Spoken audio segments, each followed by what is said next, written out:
What is up, guys? It's your boy GRC. It's Monday morning. This is Crypto in the Morning, live every single day at 11 a.m. Eastern.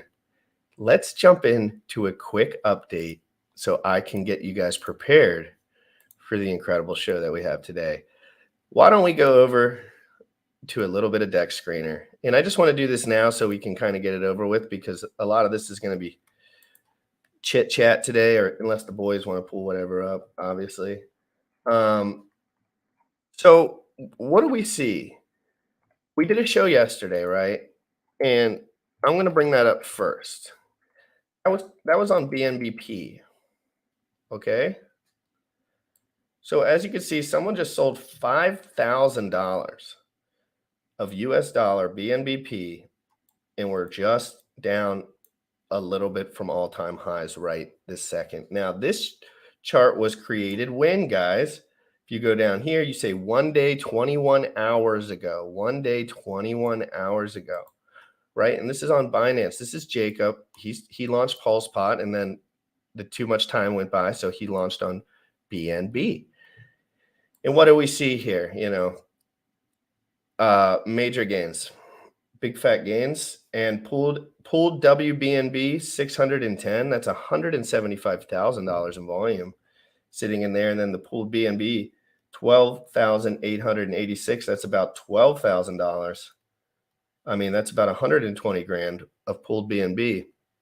So very interesting, guys. If you want to look at the candle chart, we were buying right here yesterday. We were excited. We were having a good time. I bought local top, got perma-wrecked. Just kidding. And then let's go over to Ethereum real quick, because this is a big topic of discussion for me. And as you can see, Ethereum 1,324. And yeah, maybe looks good on that. But if you really look back, I mean, we're bleeding. We're bleeding. Hold on. We're bleeding, guys. You see, you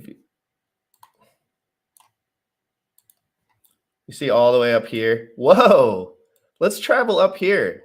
Whoa, a different time in this world. Wow. Oh, wait. Vitalik dumped way before this. Hold on one second. This chart must go up more. Holy smokies. And this is where Vitalik has sold his ETH. $4,800 ETH on this chart. So I'm thinking 95. I'm thinking 92%. I got my eyes on $450 Ethereum. $450 Ethereum proof of stake. Let's go to ETH, pal. And real quick, before we switch over, and I'm only going to do this for one more minute before I transition on. Let's go to Ethereum. Let's look at the T transaction in the last 24 hours. 157,000 transactions in the last 24 hours. And in the last 5 minutes, we have 632 transactions. So now let's go to the ETH proof of work. Well, let's look at Binance now that we're over there too. So we have 632,000 transactions in 24 hours and 3,576. So remember, guys, that's roughly 5 times more than Ethereum on the 5 minute. So if you're looking at the 5 minute, Binance has 3,548 transactions. Ethereum, just 622. Bearish on Ethereum. Bearish, super bearish, no transaction volume.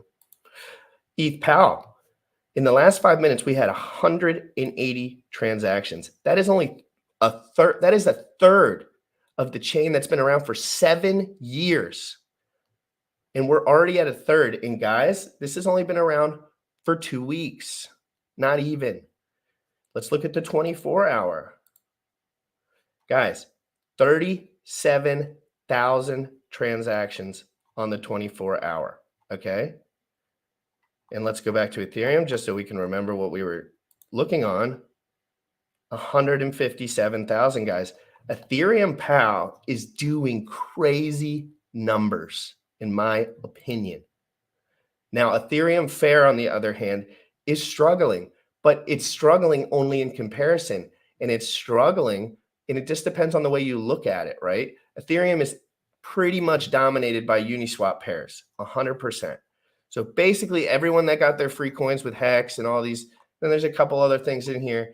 So this one is just on the slower roll, different use case, different lots of stuff. So let's go into it. That's all we got, guys. I just wanted to show you that so we didn't have to clunk around with it. Let's do crypto in the morning, 1 minute, 9 seconds, guys. You already know what time it is. Crypto in the morning. Crypto in the morning. Crypto in the morning. Waiting on phone. Crypto in the morning. Crypto in the morning. Ready to take notes. Crypto in the morning. Crypto in the morning. Crypto in the morning. Waiting on phone. Crypto in the morning. Crypto in the morning. Ready to take notes. Smoking a blunt on my way to the gym. 11 a.m. and I'm already tuned in. Got me some Hex and I'm making a stake. Got me some heads on, I'm making it rain. Pay me some Maxi and that's just in case. Jim Redder sent me to show you the way. D5 Pro. Crypto in the morning. Crypto in the morning. Crypto in the morning. Waiting on phone. Crypto in the morning. Crypto in the morning. Ready to take notes. Crypto in the morning. Crypto in the morning. Crypto in the morning. Waiting on phone. Crypto in the morning. Crypto in the morning. Ready to take notes.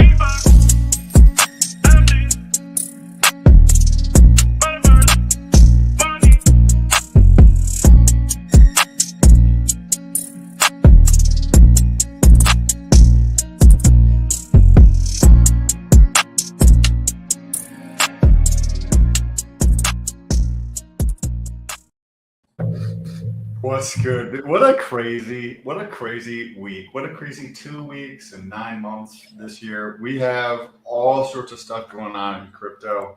People are like, oh, is crypto still down? I'm talking to them, is crypto still down? And they don't realize that there's so much opportunity, right? Like, think about the Hedron stuff that's going on. I'm bullish on what's going on over there. We'll talk about that a little bit later. BNBP, right? That is, online casino that's completely decentralized that we were talking about, 2 months ago, and we talked about it yesterday. Bullish on that, picked up some of that stuff. And we have ETH, ETH Classic, ETHW, and 2.0. What's going on with that? We talked about the transactional volume on that. We're going to have a little bit of a conversation. We'd like to hear what you guys think about that as well. The mustache gang is here. Maybe we'll come out with some merch. We'll come out with a hat that just has a big mustache on it. Or What if we never shave our mustaches ever?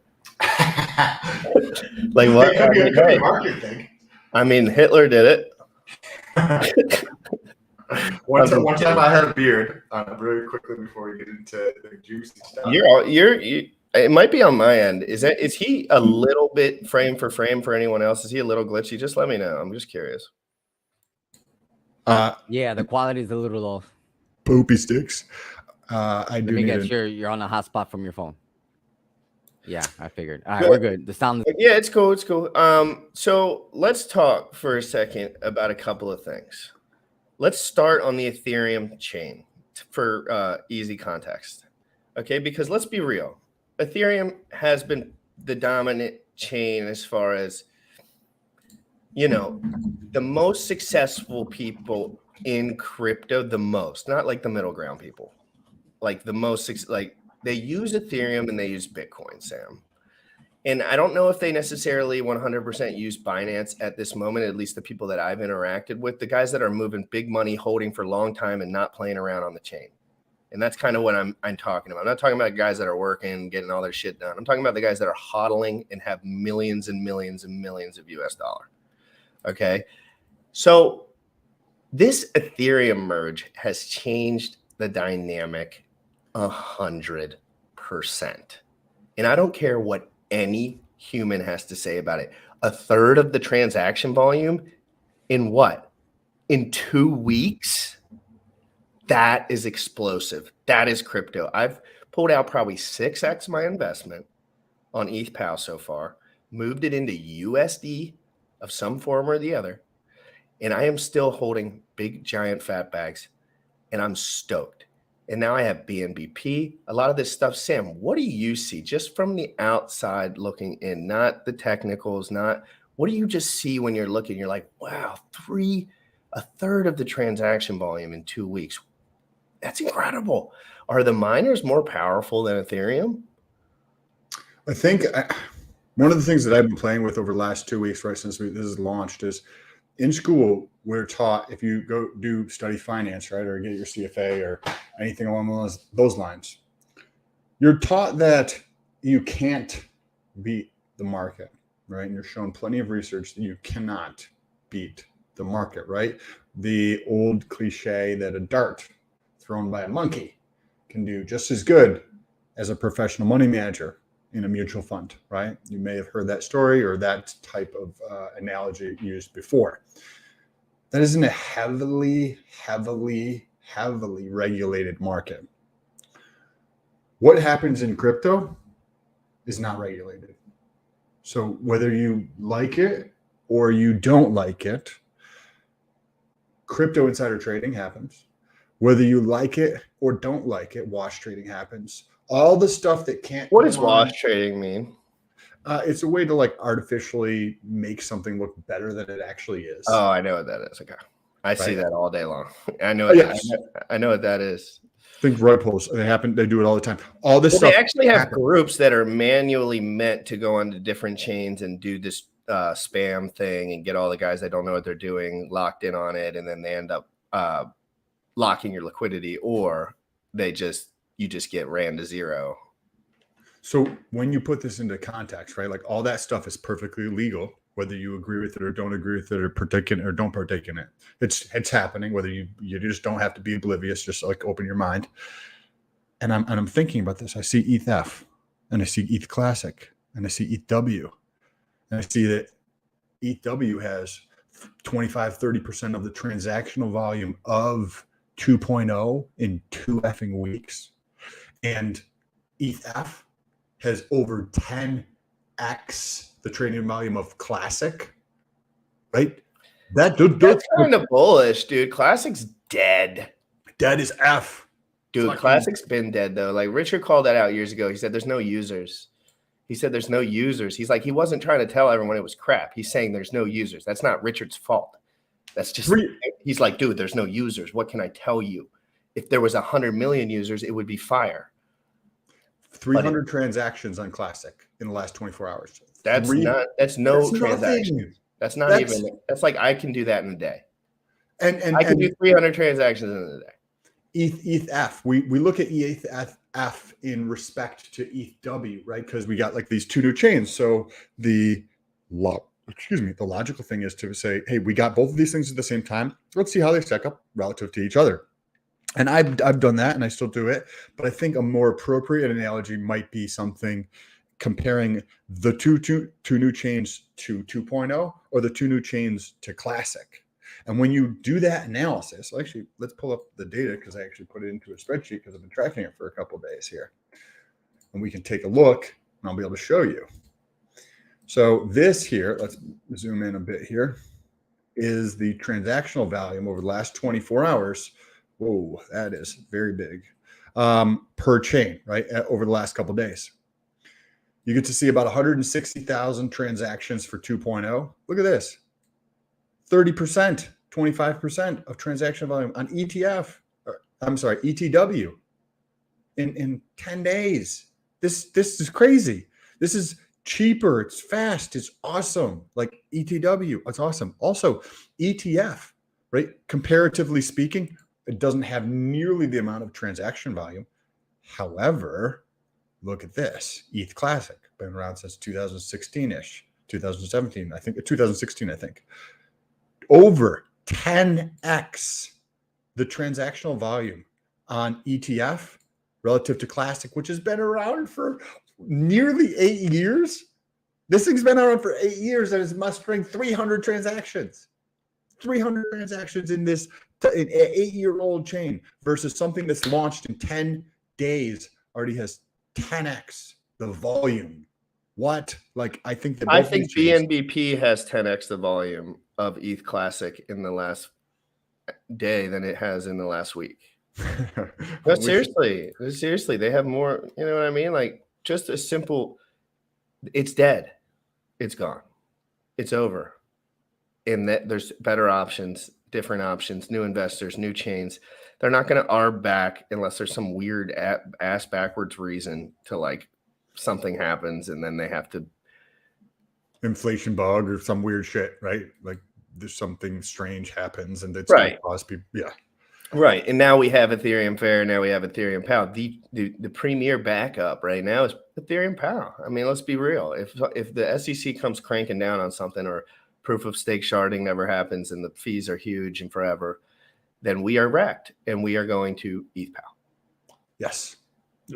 Period. Yes. Also, just on the tangent around this for scaling purposes, I'm reading through this paper from, I don't know where it's from, but there is nesting chains, and there's state chains, and then there's another type of chain that all help with scaling. And I thought this was pretty interesting. If you guys want to hear us talk more about that, I'll pull that paper up tomorrow. It's in my bedroom. But I found it very interesting that there's many different ways that people are approaching the scaling solution to try to get more users in that don't. You have that trilemma, right? Decentralization, security, and scalability, right? And we have to play with those back and forth. So that paper I found very interesting because the way this is getting approached is pushing people out into the outer edges versus I think that happening at the first layer might be better, might go that direction in the future. But like what Dante said in the chat there, I think that we will be using multiple chains. I think that the ability to go from chain to chain to chain. We already are. I am, dude. I was cross-chain swapping to Binance and Ethereum from ETH and ETHW yesterday, all for 6 hours. Now, because cross-chain bridge isn't perfect, but it does work beautifully. It works beautifully, but it's very slow. But you can disconnect your wallet from it at any time. Like, the second you do your transaction, don't do a lot. I was doing because I'm not used to it, so I'm not going to do a lot. That's ridiculous. I would never do something I'm not used to in a large amount on my first try. I don't care if I watched a YouTube video. I have to do it 10 times with 0.2 ETH, with 0.2 BNB, with you know what I mean? And then in the future, that amount of money won't be a lot to me at all. And doing 1 or 10 won't be a huge deal, but I'll have done it 500 times. And I had a failed transaction in there once, and it took 40 minutes, but I saw it through. I watched, I waited, I looked at the pages, I looked at everything. And then, it all fixed itself up. Sent it right back. The money has to go somewhere. So the blockchain, once you kind of figure it out, like how it really works, just automated code for numbers. Like, you realize that the risk is more on you clicking on shit that says, please allow me to access your entire wallet.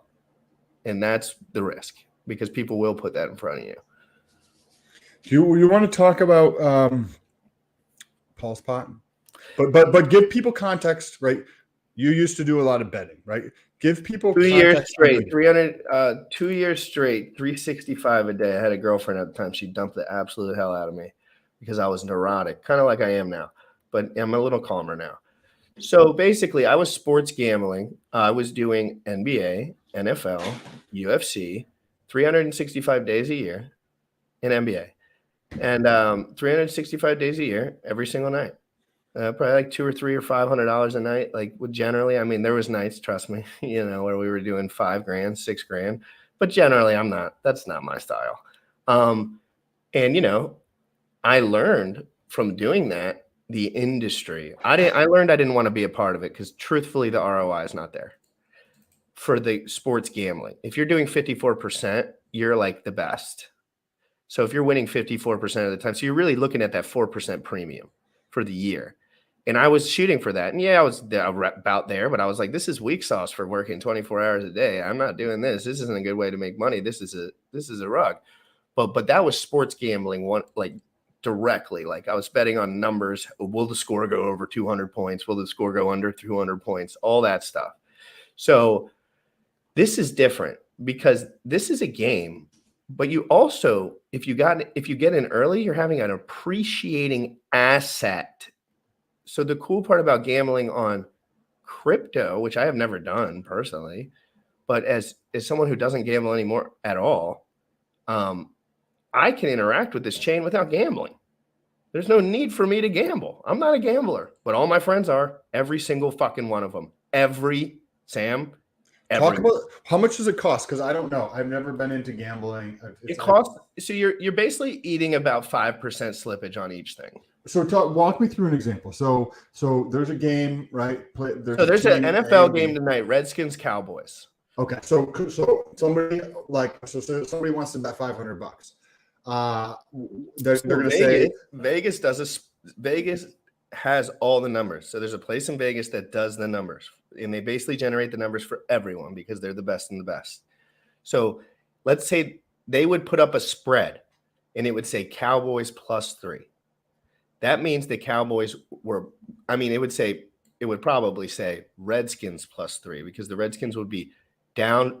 Most likely, the Redskins will lose by 3. That's what they're saying. 3 is the premium there. If they had to guess, the chances are over 50% that the Cowboys will beat the Redskins by 3 points.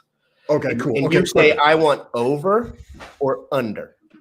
Okay, I think they're either going to beat them by more, or I think the Redskins are actually going to do the opposite and win. Okay, so somebody's like, thank you for explaining that. I appreciate that because I've literally never been on a game before, so I don't know how that works. Okay, so it's +3 for the Cowboys versus Redskins, right? Now I want the over on that, right? So I would say that I want to bet $500 that Cowboys are going to beat the Redskins by. And if they win by 2, points. you get nothing. And if they tie that 3, you get your money back. And anything over that, you win. So if they get 4 points, if they beat them by 4 points, you win all that premium. And everyone. Okay, and if it's 5 points, I still get the premium or no? Yep, and the more the merrier. If they win by 100, so it's over under. So you're either betting on the over or you're betting on the under. In anything even, 1 field goal win, everyone gets their money back.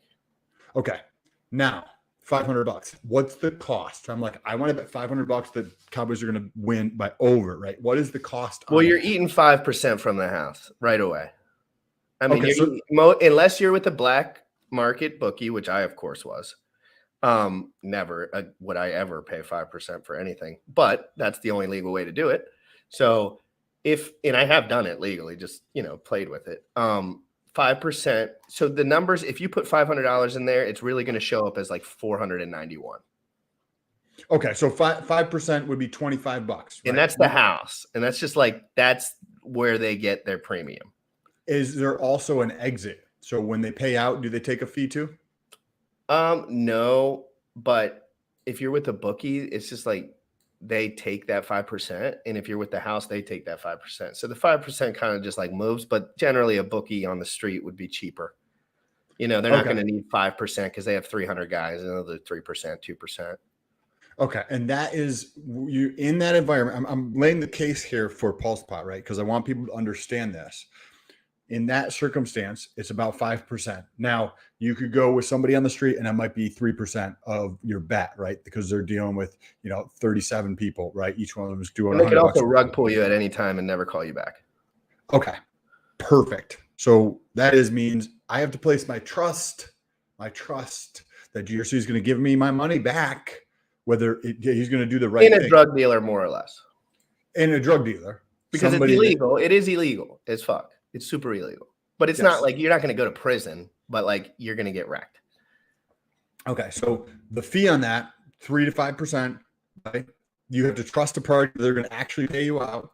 The party might be in nefarious other stuff that they might not do that. Now, contrast that with something like Pulse Pot, right?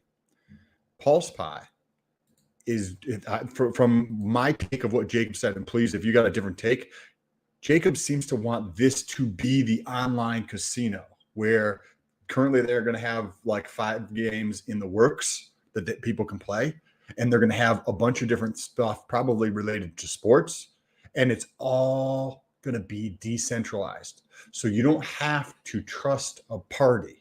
If you find that to be a fun way to spend your time and money, right? I see it as a waste. I understand other people see that as a fun way to spend money. I don't see that that's not the story I tell myself, but I know there's millions and millions of people who do that.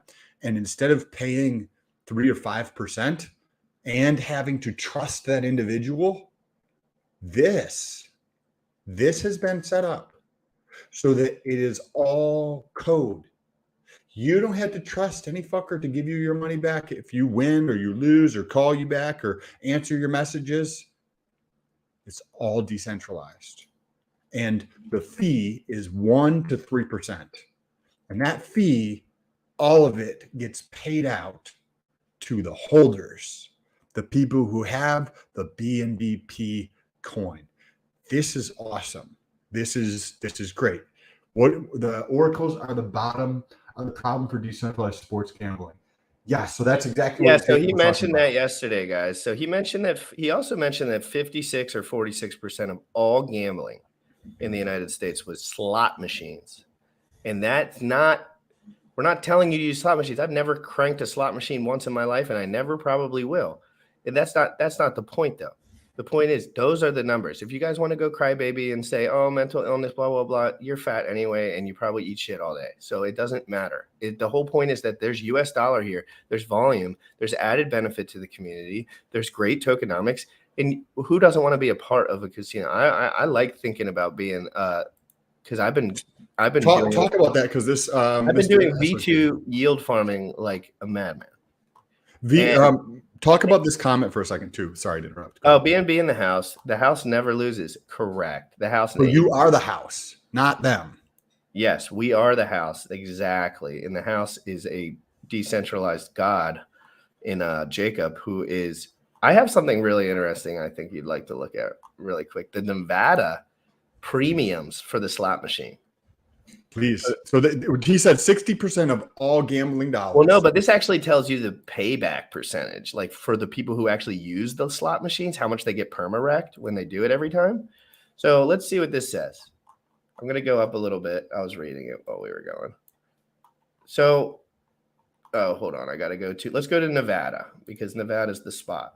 So here, Nevada, Lake Tahoe. Here's some information as supplied by Nevada State Gaming Control Board showing the slot machine payback percentages for all the South Shore casinos for 1 year period. So 1 cent slot machines, 88.94% payback, 25, 91, $1.92, all slots 93. So basically the house is getting 93% of all the slot machine revenue that gets put in there. And 56% of all gambling is slot machines. That means we get 93% of 50. If this is the premier gambling site, then the house in BNB's term, I know the percentages would be different. But I think I don't know for sure, but I think scroll up just a smidge. I think what there might be is that so say 1,000 pennies were put in, or say 100 pennies were put in, 88.94 pennies would be paid back to the players, and the house gets 11%. So basically, they're just people put in $1, they get 12%. People put in $1, they get 9%. People, yes, sir. Yeah, sorry, I got that backwards. My bad. Yeah, I don't do the slots, so I don't really think about it too much. But that makes way more sense. But still, you're just putting up a casino, and then you're getting 8% of everyone's money, and that is casino life. So. Yeah. So, and basically it shows the numbers for a bunch of shit, but who cares? The whole point is that this is decentralized, guys. The reason we're covering this, the reason this is cool, and we're not gamblers. And I don't think anyone, me, Sam, or Bullish, really. I know Bullish is from a group, like he knows the gambling game. Yeah, I come from a family of gamblers and, who play lotto every day. Brooklyn? I don't believe it. Who play lotto every day, sports gambling, even in Dominican culture, like illegal sports gambling is a big thing.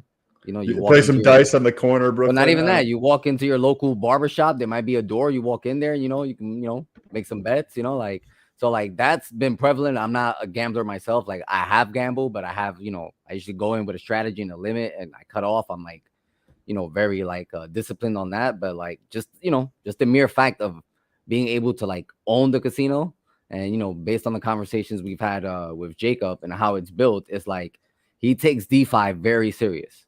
I think more serious than some other people do. Well, I mean, he's forking his chains like it's nobody's business. So, it's based on that. It's based on that. It's all verifiable. You know what I mean? The fact that he was able to figure out how to stake your coins and still keep the coins in your wallet, that's a feat in itself. Yeah.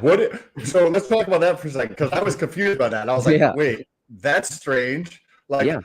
So that means can I sell my coins if they're in my wallet? No. They're pretty much locked. But the point is, they're still in your wallet. They never left your wallet. That was very important to him. And we've had conversations with him in the green room, and just for someone to care that much, you know what I mean? That's like, even when you stake on this platform, like, you will still see your coins in your wallet. Like, for me, that's bullish. Like, I'm like, all right, yeah, this guy really cares about DeFi, and the way he's going about it. And we were talking a little bit in the green room. Another reason why I'm bullish about this is, like, guys, don't get it twisted. This is not the first, protocol that's doing, sports betting and table games and stuff like that. It exists on other chains, but what I like about this one, unlike what I've seen on the other chains, is that this is truly DeFi. Like, even though it does have some, some admin keys, the admin keys are extremely limited, and it's actually in the best favor of the protocol, because if something's not worth being on the platform, at least they can pull it. If something's worth being on the platform, they can add it on. But aside from that, he can't change anything else.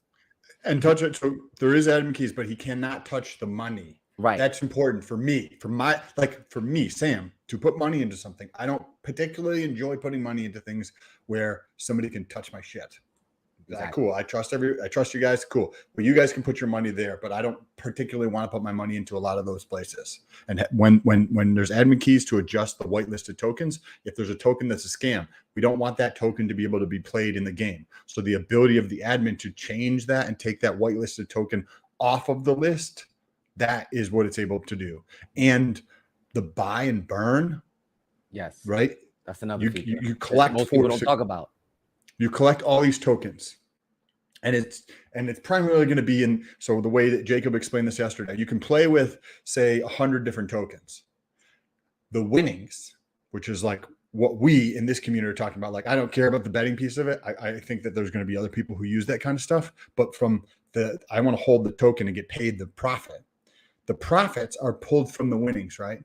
And it's only pulled from the top token. So if there's 100 tokens that are played, and the top token, meaning the one that people use the most frequently to play with, so that it has the largest USD value in the pool, that the fee of 1% to 3% is pulled from that token. So you get the best token out of all these tokens. And then when it comes out to paying them, say if it was BNB is swapped for BNBP. Right. So there's going to be constant buying pressure, and this stuff goes live in 8 days. 8 days. And another thing, good thing you're talking about the 8 days, because something I learned yesterday that I didn't realize is, for anyone who missed on the sacrifice, guess what? You still have a premium. I don't know what the premium is at now, because it kind of pumped since yesterday, but every BNBP you buy right now is technically worth $30 of USD in the game. Right. Which for maybe me doesn't matter tremendously, but I know that people who like gambling still like to find value. It keeps the speculative value of the asset close to 30. But that's something I didn't realize yesterday, that like, if you buy now, you're still getting the premium, where if you're buying with the intention of using it, on the protocol, it's worth 30 USD. Yes. So that means, to explain that, so if you go to the grocery store, and the grocery store walks in and says, "Hey, if you spend $100, we'll give you $150." Right? What are you gonna think? You're like, "Oh, that's dope! I get to buy $50 more free groceries." If you go to the bank and you deposit $100, and they're like, "Hey, bro, you can get actually $150." These are just examples, but what happens if you buy one of these tokens for $14 and you have the intention of gambling? You can take that $15 token and get $30 worth of gameplay, right? Think of like going to Investors, and they're like, "Oh, hey, we have a promotion. You could put in $20, but you get $40 worth of value in terms of gameplay," right? That's what it's effectively like right now. This is interesting. You got the chart pulled up here yesterday. Yesterday we were right here. So that was the night after launch, and then yesterday, right about showtime, we were right here. And, obviously this was only 12 hours old, so it was going to do a lot. But I mean, this is all about people understanding what's going on, the tokenomics, the stuff like that. And, really it takes a long time for people to understand these things. And the reason why we're showing everyone is, like, we're not gamblers. We're not telling people to gamble. We're not doing anything. We're telling you bear market gem right here, baby. Bear market gems. And if everyone else wants to say, "Well, that's not safe, I don't know what's going on," we're going to gamble regardless. Exactly. You might as well own the casino. Right. Just like they're going to play video games regardless, just like they're going to smoke marijuana regardless, just like they're going to, people under bridges will shoot heroin regardless. It doesn't matter what you're doing. There's a market for it, and you can make it better, making the world better place, not worse place. Critical. Do these meme coins that pump 3,800% and then you sell on a day make the world a better place? No, it just ruins a bunch of people's lives. Let me answer this because I had the same question yesterday. And so if you sacrificed, here's the good thing about if you sacrifice for BNB, for PulsePod, which for disclaimer I did, and that was after we had Jacob on the show the first time. So if you sacrifice for PulsePod, you have an airdrop waiting for you on Binance Smart Chain from the same wallet address you sacked from. So if you've never been on Binance, just add the RPC settings to the same wallet address that you sacked from, and you'll see it show up there after adding the contract address. You can see your coins. So you got to add the contract address. So just remember that. So if you are not sure where to find the contract address, it probably is on BNBpot.io. If you go to Dex Screener and type in BNBP, anything you type into Dex Screener that's there on the bottom right, the contract address. Yeah. Is right also over here, guys. Right. This And is also, what if you go to BNBpot.io, even if you haven't added the contract address to your MetaMask, it'll show up there and you'll be able to stake it. Like if your intentions for the sacrifice was to stake it and earn the fees, go and stake as soon as possible. Get that over with, because in a few days, the games launch and fees will start being earned. So if you're not staked, you're not going to earn any of those fees. And the staking over there is interesting. There's a fixed supply, right? A million or 10 million tokens. I don't remember exactly what it was. And 56% of all tokens are already staked in the protocol for 100 days. What? That's pretty crazy. Adoption is going to be the critical thing, just like it's a critical thing in anything in crypto. How is this going to play out in the future? How are people going to use this? Are people going to support this? Because from making money standpoint, yes, we get it. But are there going to be enough degenerate type people to go over there and use those games? I don't know. I've never been in that mindset. I haven't been on that side. So I don't know that as well as other people do. Another thing that some people forget too is the weekly lottery, because that's something too. Like even like after I sacrifice, how these sacrifices, especially for like majority of these pulse chain projects, have been, months have passed since you like initially sacrificed, so it's kind of like not top of mind.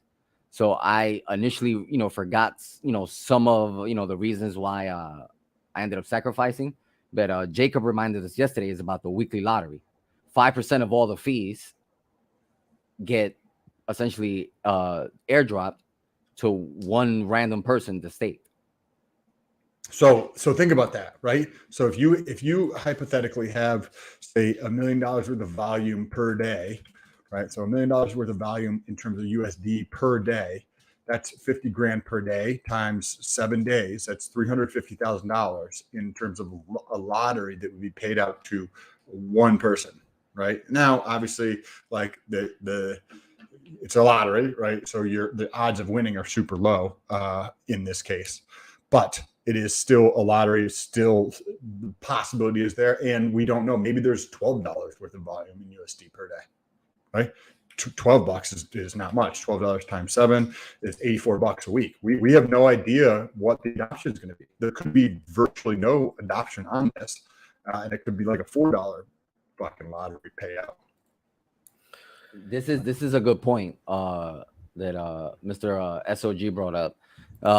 If anyone who pays attention to like influencers, especially like the top heavy hitters, you would know already that like Nug Boys, Full Send, everyone from Jake and Logan Paul and stuff like that, they're all into some sort of gambling. So like Logan Paul is more into traditional gambling. He has a deal with Penn Gaming, which is also Barstool Sports. The Nug Boys do a lot of stuff with I forget the name of the gambling company, but it's the same one that like Drake is a participant of. Really? So these are all these. Oh, gambling and streaming. You know what I mean? Like that's already a thing, right? So the point I'm getting to is that if and when PulsePod starts taking marketing seriously, and starts going after all these influencers, it's just a matter of time before people realize this platform and start using it. Yeah, because guys like me are super aware of like I grew up with those guys and like watching those guys, and I grew up with the Barstool. I saw all the dudes and I was totally about it. Like I understood it. And that is the market that those guys really go after hard, because there's just endless people that are going to gamble no matter what. And they're the same guys. They do the same shit. Wow, I just thought about this. This is, oh man, I just thought about this. And I swear on my kids, I'm not saying this stuff to like pump my own bags or any of this other shit. It literally just came into my head. Pamp it. If anyone watches Full Send and the Nelk Boys, you know they, air quotes, travel to Mexico to do online gambling. Oh, isn't that They why know that one dude got his channel shut down? Right, but like if anyone who watches them, they're aware of this, right? With this no longer needs to happen. They don't need to travel anywhere to do the same games they've been doing and traveling, air quotes, to Mexico to gamble online.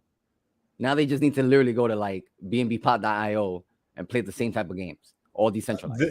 This is also, I want to touch on this just because I don't like it's inaccurate. This is not even slightly accurate.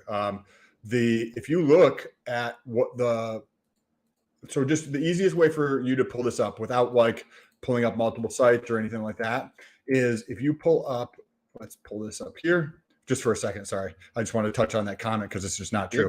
And I'm going to check out the ICOSA and the Hedron chart. Good, because I wanted to touch on that too. So if you pull up, look up here. So you're just going to put in BNBP, right? Once this comes up, you can click on the top pair here. It tells you the liquidity. It's on the pancake swap, right? So this is $357,000 worth of liquidity. And it says down here, pooled is 175,000. So it's 50% wrapped BNB and 50% BNBP, right? So the idea that there's 12,000 BNBP left is not accurate. It's actually 175,000 BNBP left. I just wanted to touch on that before, because just it's not accurate. If you wanted to pull up the chart for ICOSA and for Hedron, we have some interesting stuff to talk about related to that. Yeah, so Hedron is up 27% on the daily. And, you know, we covered Hedron when it was a really, really, really good buy. Okay, so we were all about it. And then ICOSA launched, right? This was the ICOSA launch. And we were still all about it. You know, like, but again, I'm not just accumulating every time something, you know, it did a 25x and I held through all of it. So I'm not always going to just be accumulating here, but it's important to note when the asset that this is derived on is doing this. This is critical to notice. What the hell? Nomics being slow, fucker. I can pull it up in I have it up in deck screen if you want. So Hex. Let's see what the daily looks like on Hex. So we got down to 3 on the daily. Probably wick down. So what do you see here? Hold on one sec. This doesn't look like the Hedron chart, right? But they're similar assets, right? Right. You know why? Because this has a S-load of liquidity that a bunch of dudes are willing to dump in your face all day long. And if you look at the liquidity, we're sitting right dead set in the middle of it. Like there's people playing both sides of it. And, you know, everyone told you to buy. Steph told you to buy. Hodl Dog told you to buy. Coffee told you to buy. Everyone told you to buy.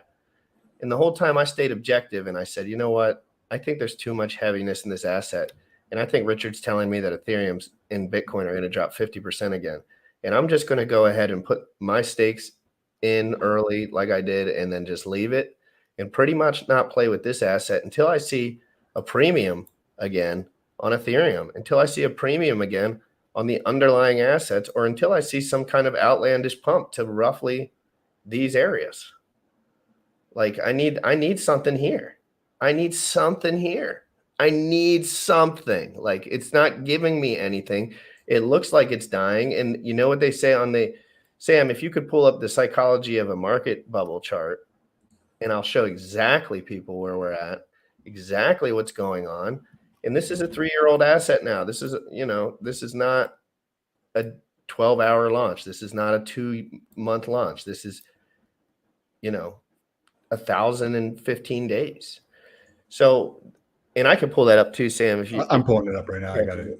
Give me a second. because it's important, because this is the proof that this is a healthy chart as well. Like, this is an extremely healthy chart, the hex chart. Which one you want to take a look at? This one over here? So go right, the third one. That one, yeah. So make that big for me. Pull this up and If you go to yeah. it opens in a new tab. So I just need to bring it over here. Here we go. You're cool. And there you go. It's not switching up. Okay, there we go. So, okay. So, guys, and I'm going to switch back and forth to this chart and this chart a couple times, okay? Because you can notice a couple things, right? We're getting very close to disbelief. And what's the word right before disbelief, Sam? Depression. Depression. So that's right where we're getting. We're right at that depression. And you see where it bottoms out before the depression phase, the next leg up. And anger. What's it say? Anger? Yeah, we're right in the anger phase. Everyone's angry. Everyone wants to fight everyone. Everyone gets mad when I make money. Everyone gets mad when I do anything. Everyone gets mad when anyone does anything. Richard's an asshole. Vitalik's an asshole. ETH Pow is a bunch of shit. Everything's a bunch of shit. And then they sell off. Everyone sells off. They're saying we're not about this shit anymore. You know what I mean? And then they can buy back when we get to these ranges, right? But we have stakes and stuff, so it doesn't matter. But they will buy back in these ranges because that's where they feel more comfortable. They're not going to wait. They're not going to buy the bottom and wait a year and a half to maybe see a 1% gain when they know that it has to trend up at some point. And if you click log here,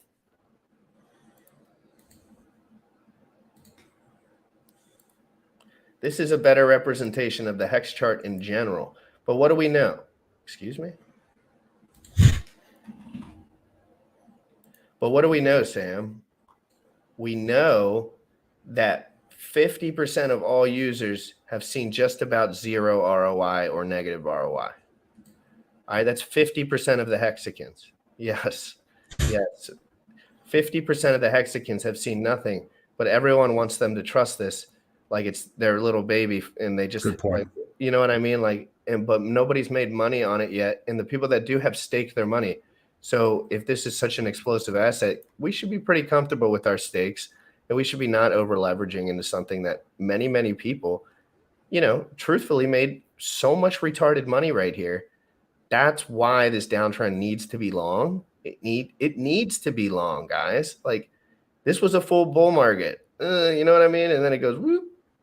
And there's those people want to sell. Those people who got in early, they want a to lot take of fucking money, bro. It's just a lot of money. Like, what are you gonna do when there's $500,000 on the table and you're in a bear market?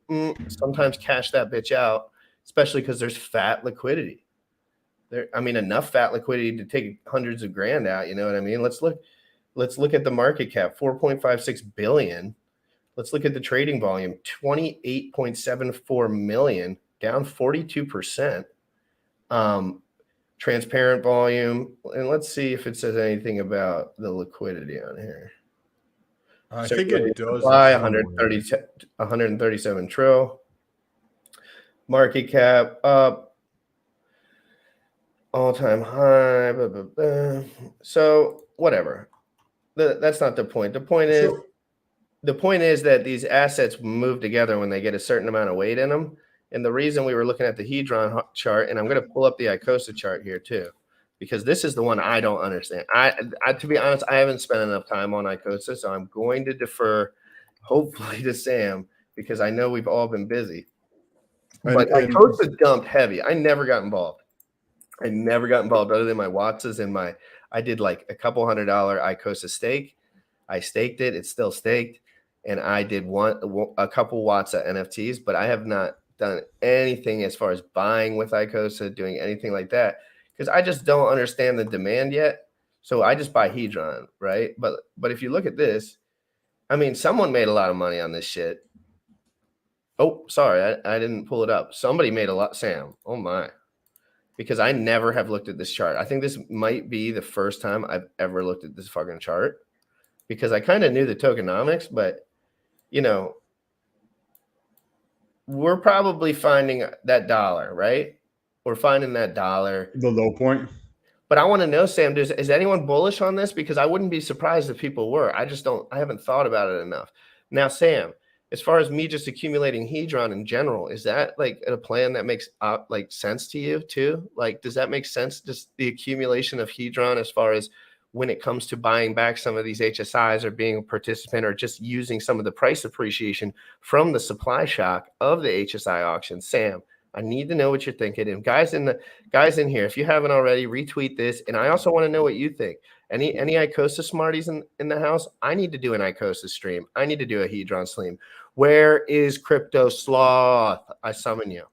I'm more bullish on things like BNBP at the moment, as well as Hedron over ICOSA. Personally, I don't have much. I have like $100 of ICOSA. I don't see that there's a fantastic floor underneath that. Or the only utility really is there's two pieces for utility here, right? The ability to cash out, right? So then what do people who cash out want to do? They want to sell their shit, right? So that drives it down. The thing that's going to be holding it up is staking. But that's why I don't have a bag of it, because I just don't see, I don't know, maybe it's upside related. It's always been upside related for me. Like, guys, if I wanted to, again, if I had $1 million to put on each one of these things, my game plan would be so different. Like, I promise you. But when you're talking about 3-4 grand, you know, it's a lot about upside. It's a lot about upside because I don't really care to see that money ever again. But I also would like if that money turned into $1 million. But again, when you have a Hedron, the asset that no one really understands and everyone dumps, like there's always buy opportunity there. And the people that are in ICOSA probably understand ICOSA to a degree, you know, and I don't understand ICOSA really. I mean, I do, like, don't get me wrong. I understand how it's minted. I understand how it's in the circulating supply roughly and how it comes into existence. And I see how it helps the hex system. But if I had way more money, like 10 grand, 50 grand to spend on each speculative situation, I would really consider looking at this super hard, but I just don't. And therefore, like, upside wise, and I'm so not afraid to look back at this. Like, I want to look back at this because I have a feeling this reminds me of a sell-off in Hedron. This reminds me of everyone saying, this shit's kind of trash. This reminds me, I want to see the liquidity. I want to see the buy and sell side. I'm going to do some research today. And, you know, I'm going to definitely be streaming again today, and I'm going to be bringing on some guests, and I need answers, frankly. We actually, I think we might have a special guest. I don't know if no, that was for private. Okay, cool. No, that's for after. He doesn't need to come up just because the show's, we're going to try to wrap up here in a second. So that's a good point, though. We have similar action in Hex that we saw in Hedron, right? So we saw Hex sell off, right? And then we saw the same thing with, you're still sharing. Then we saw the sell-off in Hedron, right? Now we're seeing a similar thing with ICOSA. Is there other things going on? Is there something else happening with ICOSA? It definitely does warrant maybe a second look for myself too, because I've kind of written off ICOSA.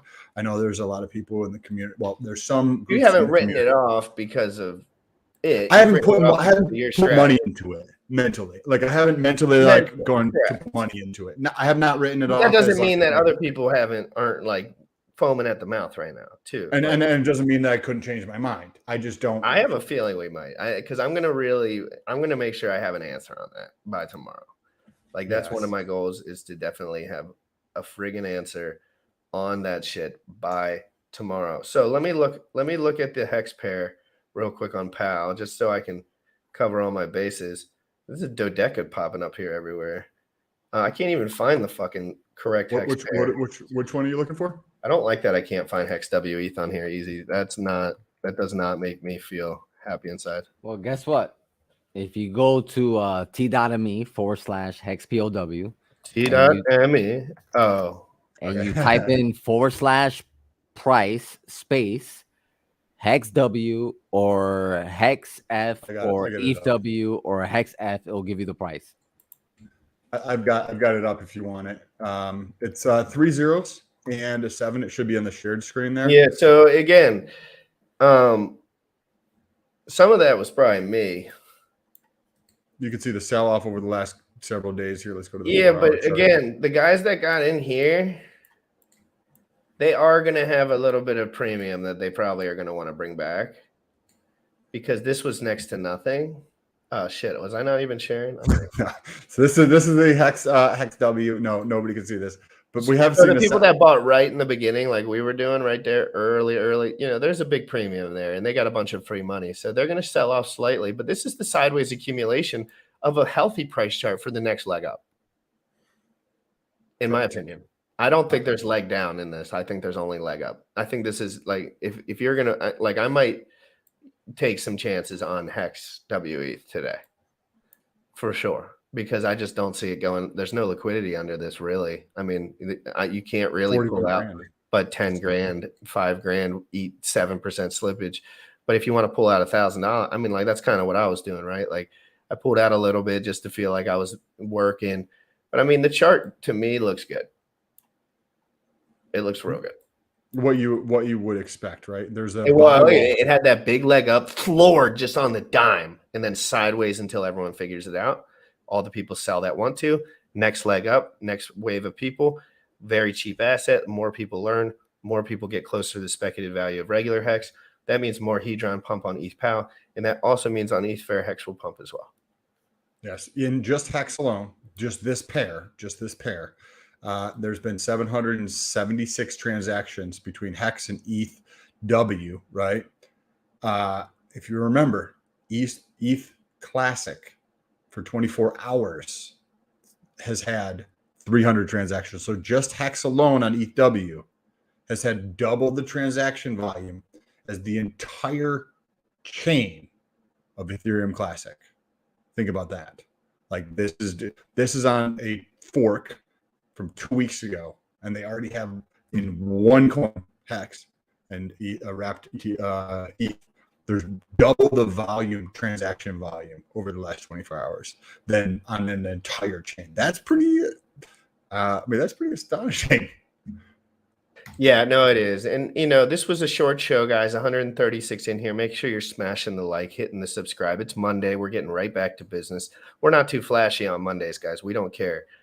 This is a work day for me. I will be on my computer for 5 hours straight, working, studying, learning about all the new dexes, learning about any opportunities, learning about new launches, learning about everything while I sit on my fucking BNB bags and watch them go to the moon. Quick, last BNBP price check, and then we're out. Yes. You pulled it up. Oh, hold on. Let me pull this up. I want a BNB price check. BNBP. I bought more last night. How strongly I believe in this. Not saying you should do anything that I do. It's just my personal opinion. But I did pick up some more yesterday. So we're at 13.78, right? Fantastic. Right. Looks beautiful. Looks healthy. We got to get some of these people out who don't believe in or just sacrificing. They want their money back, right? They're like, I need cash. They over leverage in some fashion. And remember, this is a launch with a sacrifice phase. So it's important to extrapolate some of this information for Pulse Chain. People think, oh, everyone's going to get this Pulse Chain, dump it forever. Hey, man, that might be the truth. Not as many people knew about BNBP, obviously, because, the whole Pulse Chain thing. And but this is also a good reminder that, like, everyone's in the Telegram like, oh, it's dumping. It's dump. I'm like, guys, are you fucking serious? Like, stop thinking about the price action and start looking at the circulating supply, the fundamentals, and the marketing, and the decentralized nature of the product. And if there's a use case, and this thing has all of those fucking things times 100. I don't care what anyone says. It doesn't matter if you're a gambler or not a gambler, this, that, and the other. Decentralized crypto, making the world a better place, taking middleman out of industry. That is what this is about. And Jacob's absolutely crushing, nailing, and smoking the game. And we're just going to dip. Yeah, let's do some DeFi proof and get. Well, I want to do the Hex B-Day finale because I really like the banger, and I want to show people that because I kind of want to go to San Diego, to be honest. I like San Diego. Here's that video. So I was thinking of pulling up too. Maybe. Maybe. Let's go together. We'll see. With I might that- turn into a road trip. Yep, road trip. That's exactly what I was thinking. That's how my son was conceived, on a road trip, going up all the way to San Diego and then coming down Pacific Coast Highway. in Back the to car LAX. specifically, right? Like, what state were you born in? Who I'm not knows? exactly sure We where did you were plenty driving. of stops, but yeah, who knows? But that's how my son was conceived. Check this out. If you like San Diego, if you like Hex, if you like partying with your friends and doing whatever the fuck you want with a boatload of money, guys.